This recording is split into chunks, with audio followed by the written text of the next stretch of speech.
안녕하세요. 2022년 경영지도사 2차 세법 기출문제 풀이 맡게 된 안지한 세무사라고 합니다. 자, 기출문제 풀이에 앞서서 여러분들께 꼭 말씀드리고 싶은 두 가지가 있어요. 자, 첫 번째 뭐냐 하면은 우리 세법을 어디서부터 어디까지 공부해야 될까라는 고민이에요. 세법 공부 많이 하시면 너무 좋죠. 하지만 여러분들께 한정된 시간은 있고, 수험 기간이 한정돼 있죠? 한정된 시간은 있고, 나머지 공부해야 될 과목들이 너무나 방대한 걸 저도 인지하고 있습니다. 자, 그러면 공부 방법을 어떻게 해야 되느냐? 디테일한 항목까지, 사유들까지 구구절절 다 외우고, 또 법에서 정하는 한도 이런 거 다 외우고 해야 될까요? 아니요.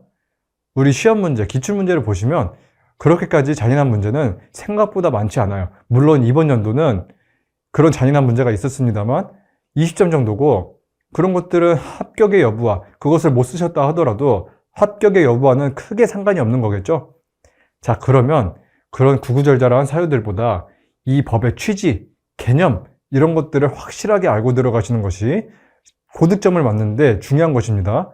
그리고 세법을 7, 80점 이렇게까지 맞으려고 공부하시는 분들은 조금 공부 방법을 수정하실 필요가 있어요. 왜 그러냐면 범위도 너무 넓고 어떤 공부할 때 효율적인 방법에 포커싱을 두셔야 합니다. 그렇게 해서 마음 편하게 다른 과목에서 고득점을 취하고 최소한 과락은 면하자. 남들이 푸는 문제는 다 풀고 정확하게 맞추자. 이런 마음가짐으로 공부를 하셔야 됩니다. 정확하게. 자, 그리고 두 번째로는 시험 문제를 받자마자 바로 푸는 게 아니라 한번 쫙 훑어보는 거예요. 내가 여기서 가져갈 수 있는 점수가 한 어느 정도 되는지, 내가 가져갈 수 있는 문제가 뭔지. 자, 그래서 한번 이제 바로 수험생의 입장에서 같이 고민해보는 시간, 이 기출문제 풀이 통해서 가져보도록 하겠습니다. 일단 제가 시험 문제를 받았어요. 시험 문제를 받았어요. 자, 1번 문제.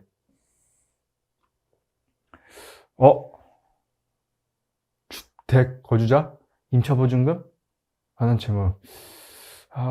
이게 무슨 문제지? 증여세 과세가액 문제. 증여세 문제구나. 그럼 증여세 과세가액에 대해서 여기서 얼마일까 한번 고민해보고, 과세표준 한번, 이거는 인적공제 나중에 공제하는 거, 이런 게 문제가 나오겠네. 증여세 납세의무 지능료? 원래 이거 수증자가 증여세 납세의무인데, 자, 이 정도 생각까지만 하고 문제 2번으로 넘어갑니다. 문제 2번. 익숙한 단어죠? 저가 매입은 원래 제재하지 않는데, 유가증권의 저가 매입 특수관계인으로부터 저가 매입한 거는 세무 조정이 있었죠?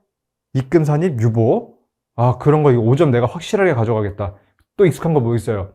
외국 자회사의 외국법인세액. 이중과세 우리 간접 외국납부세액 이런 거 배웠었어. 이거 써야지. 아까 저기서 증여세에서 못해도 10점 가져가고, 여기서 5점 5점 벌써 20점 확보했죠. 그리고 보증금에 대한 간주입금, 이것도 익숙한 문제죠. 벌써 25점을 확보하고 가는 겁니다. 그리고 잉여금 자본전입에 따른 의제 배당, 이것도 익숙하신 분들은 서술함으로써 30점 가져가시는데, 물론 버렸다고 치고 25점. 그리고 여러분들 꼭 당부드리고 싶은 말씀이, 모른다 해서 백지로 내면 안 됩니다. 최소한 성의는 보여주셔야 돼요.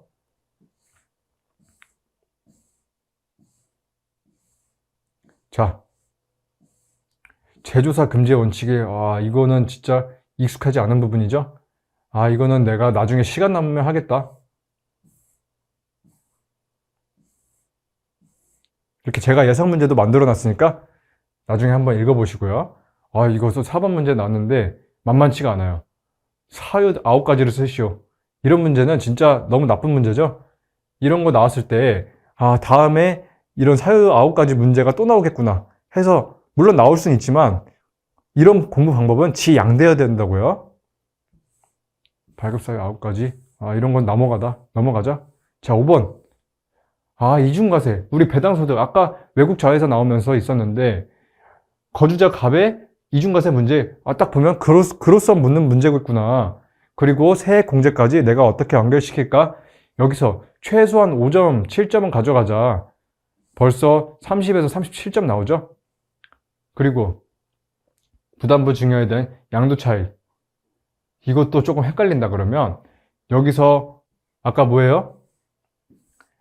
어느 정도 헛소리라도 빈 문제들이 아까 소모름까지 해서 총 한 6문제 된다 하더라도 빈 문제, 아무런 내가 모르는 문제라 하더라도 어떠한 헛소리라도 씀으로써 1점을 확보하세요.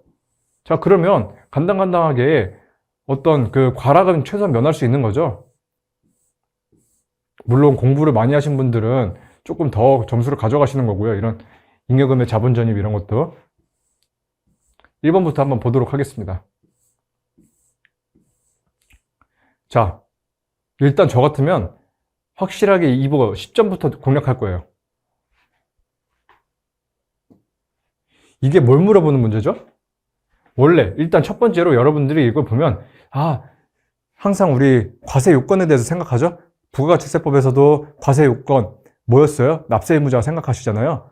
영리든 비영리든 상관없이 사업상 독립적으로 재화 또는 용역을 공급하는 자, 이런 식으로 필수적인 것은 개념을 바로 서술할 수 있게 말로 할 수 있을 정도로 돼야 됩니다. 증여세에서도 납세 의무자가 누구예요? 증여를 하는 사람이에요? 증여를 하는 사람을 뭐라고 하죠? 증여자. 증여를 받는 사람을 뭐라 하죠? 받는다. 한자로 수자를 쓰잖아요. 수증자. 수증자가 증여세에서는 납세 의무자예요. 그럼 여러분들 헷갈려요. 선생님, 증여하는 자가 납세 의무자 아니에요? 그건 뭐로 헷갈리신 거냐 하면 질문사항 많이 들어온 사항인데 양도소득세 납세 의무자랑 헷갈리신 거예요. 자, 증여랑 양도의 개념 차이가 뭘까요? 양도는 유상의 거래가 있는 거고, 증여는 무상으로 타인의 재산을 증가시켜 준 거죠. 자, 우린 지금 증여세를 하고 있어요. 그래서 납세 의무자, 수증자고, 양도소득세는 양도하는 자죠. 물건을 주는 사람이라 할지라도 유상이냐, 무상이냐에 따라 납세 의무자가 바뀌는 거예요. 다시 한번, 양도소득세는 납세 의무자가 누구요? 양도하는 자. 증여세는 누구? 받는 자요. 수증자? 어려운 용어로 수증자. 이것부터 전 무조건 합니다. 이것부터. 이거 위에 문제랑 딱히 어떤 연결고리가 없잖아요. 뭐죠? 어려운 용어를 쓰지 말고 시험 문제 공부하실 때는 돈이 없거나 상대방이 수증자가 돈이 없어요. 그리고 어디 사는지 도저히 모르겠어요. 또 외국이에요. 이거 2번이랑 일맥상통하는 이야기죠. 외국에 있어요. 그러면 이때는 일단 갑이 누구예요? 갑이 증여자잖아요. 증여자. 갑은 증여자예요. 증여자.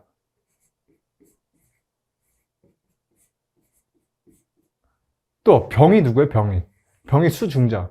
납세 의무자는 원래 누구라고요? 항상 대원칙을 쓰세요. 이런 걸 할 때 바로 쓰지 마시고 원칙은 이 병이다. 납세 의무자는 수증자로서 증여세 납세 의무자는 병이다. 하지만 답안지를 서술하는 방법을 말씀드리는 거예요. 딱 문제에서 물어본 거 대답하는 거 좋지만 원칙부터 적으세요. 원칙은 얘가 병이 수증자지만 예외적으로 이러한 좀 천박한 용어를 썼는데 돈이 없거나 어디 사는지 모르거나 외국에 사는 경우, 이거를 어디 있을까요? 그럼 답안지를 한번 볼까요? 납부 능력이 없거나 돈이 없거나 주소 또는 거소가 불분명한 경우거나 또는 비거주자인 경우, 그때는 예외적으로 증여자에게 갑이죠? 연대납세 의무를 부여한다. 벌써 여러분들 여기서 10점, 이거는 점수 깎일 수가 없어요. 10점이 벌써 충족이 됐습니다. 여기다가 한번 우리 스코어를 적어볼까요? 플러스 10. 이거는 어떤 선생님들 간에 어떤 수업을 듣든 간에 반드시 강조하는 사항이라서 틀리면 안 됩니다.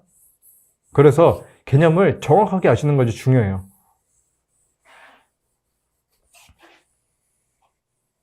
일단 3번 풀었고, 일단 1번 읽어보세요. 한번.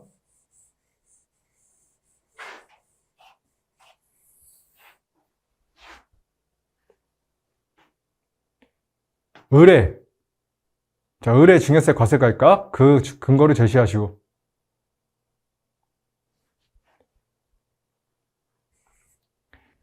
여기 문제에서 설명을 잘못 드렸는데, 수증자는 병이 아니라 누구예요? 자녀 을이죠. 을. 자, 어쨌든 문제는 똑같습니다. 답안은.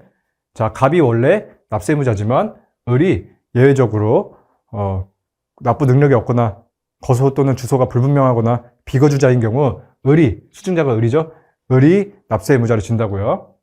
자, 일단 상속세 이제 1번 풀어보는 거예요. 증여세법상 을의 과세가액, 과세가액과 이 과세표준 다른 거죠. 과세가액과 그 근거를 제시하시오. 뭘까요?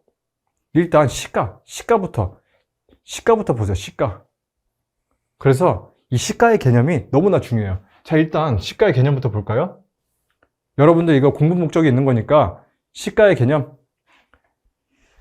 이 상속세 증여세법에서 시가란 이 불특정 다수인과 자유로이 거래한 가격을 얘기해요. 그래서 시가에도 인정되는 범위가 있어요. 그 인정되는 범위가 뭐냐 하면 매매 사례가액, 또 뭐 있어요? 자, 매매 사례가액, 감정, 수용, 경매, 공매, 유사 매매 사례. 그래서 시가에도 순서가 있어요. 이 순서로 적용을 하는데 어쨌든 시가예요. 어쨌든 시가. 근데 이런 것들이 없어요. 자, 이런 기간이 있고 이러한 시가가 없어요. 그때 그제서야 상속세 증여세법상 보충적 평가가액을 적용을 하는데요. 이거는요, 시가가 아니에요. 자, 여기 뭐라 써 있어요? 시가가 없을 경우. 그러니까 이 얘기가 시가가 없다는 얘기예요. 그럼 여러분들은 이 시가의 범위를 아는 게 중요하시죠? 자, 시가의 범위가 이렇습니다. 없을 때 그제서야 이걸 적용한다고요. 이해되셨죠?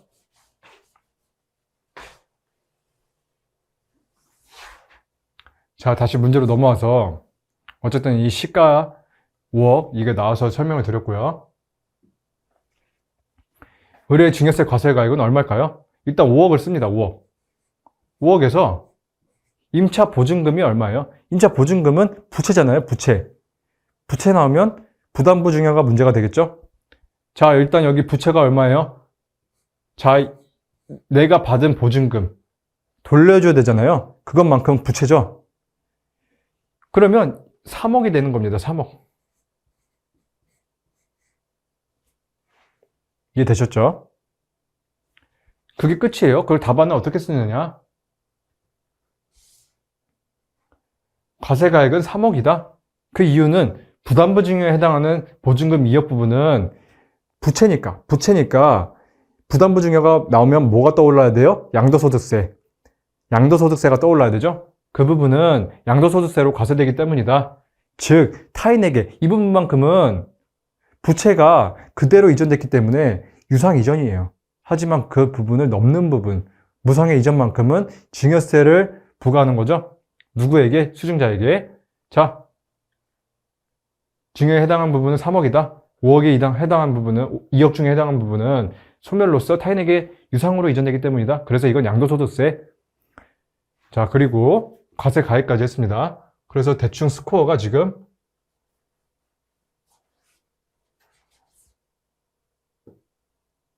자, 15점.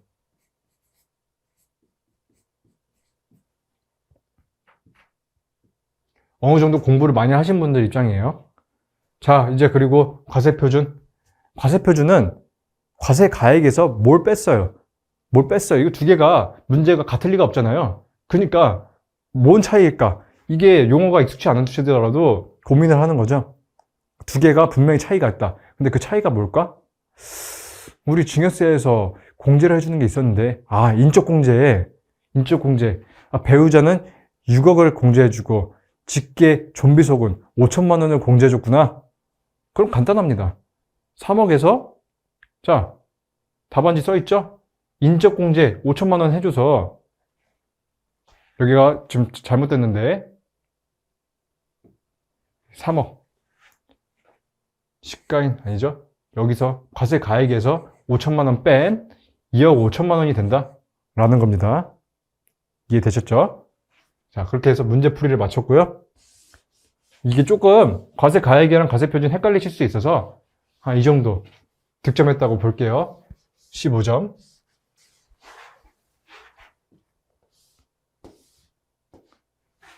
한번 그리고 비상장주식 평가법. 이게 제가 생각할 때는 시가를 이제 물어보면 나올 수 있다고 생각해요. 예상 문제입니다. 우리가 과거 기출문제도 좋지만 예상을 해보는 것도 좋잖아요. 자, 이거는 좀 암기해 주셔야 돼요. 비상장 주식은 이 순손익가치 뭐예요? 이건 IS. 자, 손익계산서에서 나오는 거죠? IS를 보고 자산가치. 이거는 BS, 재무상태표 계정입니다. 거기서 3대2로 가중평균해서 자, 기업의 가치를 산정해요. 그리고 주식수로 나누면 주당 어떤 가치가 나오는 거죠. 근데 부동산 법인은 이 자산 가치가 더 높잖아요. 손익가치보다. 2대3으로 가중평균해서 여기서부터는 가져가실 분만 가져가시는 거예요. 최대 주주에 해당하면 그 금액에서 20% 가산한다 라는 겁니다.